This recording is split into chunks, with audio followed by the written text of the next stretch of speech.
Ini sudah dijelaskan beberapa kali. Jadi segala kelebihan biaya yang telah dianggarkan oleh negara itu sepenuhnya ditanggung oleh pribadi Presiden Prabowo. Sekretaris Kabinet Teddy Indrawijaya menanggapi kritik dan pesan yang disampaikan oleh mantan Wakil Menteri Luar Negeri Dino Patijalal yang ditujukan kepada Presiden Prabowo Subianto terkait intensitas kunjungan ke luar negeri. Menurutnya kunjungan tersebut merupakan bagian dari strategi diplomasi negara yang bertujuan memperkuat posisi Indonesia di tingkat global. Karena itu, pemerintah meminta publik menilai kunjungan luar negeri Presiden berdasarkan hasil konkret yang dicapai bagi bangsa dan negara, bukan semata-mata dari besarnya biaya perjalanan atau frekuensi kunjungan yang dilakukan. Seskap Teddy juga menegaskan bahwa seluruh penggunaan anggaran negara dalam setiap kunjungan dilakukan sesuai ketentuan yang berlaku dan diawasi secara ketat. Ia juga menyampaikan bahwa apabila terdapat kelebihan biaya di luar anggaran resmi yang telah ditetapkan negara, biaya tersebut sepenuhnya ditanggung oleh pribadi Presiden Prabowo Subianto. Karena saya di-mention oleh Pak Dubes Dino, saya mau luruskan beberapa hal. Sebelumnya, terima kasih atas masukan yang telah diberikan, sangat cermat dan terstruktur. Saya pikir beliau adalah diplomat hebat, pernah menjadi wakil menteri luar negeri, walau hanya diberi kesempatan sekitar 3 bulan.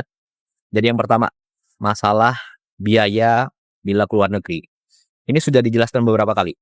Jadi segala kelebihan biaya yang telah dianggarkan oleh negara itu sepenuhnya ditanggung oleh pribadi Presiden Prabowo. Kemudian yang kedua, jumlah rombongan. Ini sangat penting. Jumlah rombongan Presiden Prabowo itu sudah berkurang besar-besaran, lebih dari separuh dari periode sebelumnya. Jadi kalau dulu itu sekali keluar negeri bisa lebih dari 120 orang. Zaman Pak Dino seperti itu. Nah, zaman Presiden Prabowo jumlahnya antara 50 sampai 60 orang maksimal. Ini sudah banyak yang tahu, termasuk juga wartawan pasti tahu itu semua. Kemudian yang ketiga, jadwal harus 1 tahun sebelumnya. Jadi gini, perkembangan dunia global itu sangat dinamis, hari per hari. Nah, jadi ada jadwal tahunan dan ada jadwal yang mendesak sesuai kebutuhan dalam negeri dan luar negeri suatu negara, ya.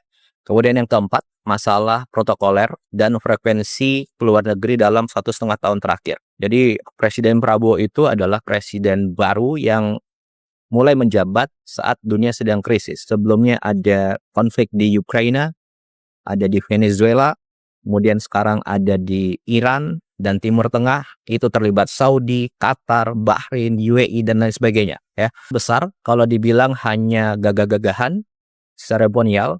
Jadi kita harus lihat apa yang sudah dicapai dalam 1,5 tahun terakhir ini. Yang pertama, Indonesia masuk BRICS. Manfaatnya apa? Ya sekarang ini, di tengah konflik krisis dunia, situasi negara terjamin. Stok BBM aman. Harga BBM subsidi tidak naik. Stok pangan aman. Kemudian yang kedua, tarif 0% di Uni Eropa. Ada 25 negara di situ. Dan ini perjanjian yang sudah diurus belasan tahun yang lalu. Tapi kapan tercapai? Ya zaman Presiden Prabowo, tepatnya tahun 2025 lalu. Kemudian yang ketiga, total investasi yang masuk dalam 1,5 tahun ini adalah sekitar 2.430 triliun. Itu data dari BKPM. Kemudian contoh konkret lagi nih. Bulan lalu Presiden Prabowo ke Jepang dan Korea, kembali langsung ada investasi sekitar 575 triliun. Kemudian yang keempat, sekarang kita punya alat pertahanan yang kuat sekarang, ya. Dan itu dari banyak sekali negara. Prancis, Amerika, Rusia, Cina, Inggris, Eropa, banyak negara. Kemudian yang kelima, program ibadah haji tahun 2025 lalu dan khususnya tahun ini itu lancar. Nyaris tidak ada kendala-kendala yang signifikan. Indonesia adalah negara satu-satunya yang punya perkampungan haji di Arab Saudi. Dan Saudi sendiri mengubah undang-undangnya agar suatu negara mempunyai lahan di situ untuk digunakan oleh jamaah haji.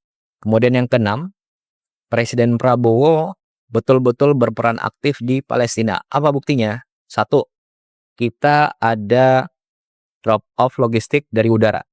Sudah beberapa kali. Tidak semua negara bisa. Kenapa? Itu harus ada diplomasi dengan negara-negara yang wilayah udaranya dilewati oleh pesawat. Kemudian yang kedua, kita kirim kapal rumah sakit ke Palestina.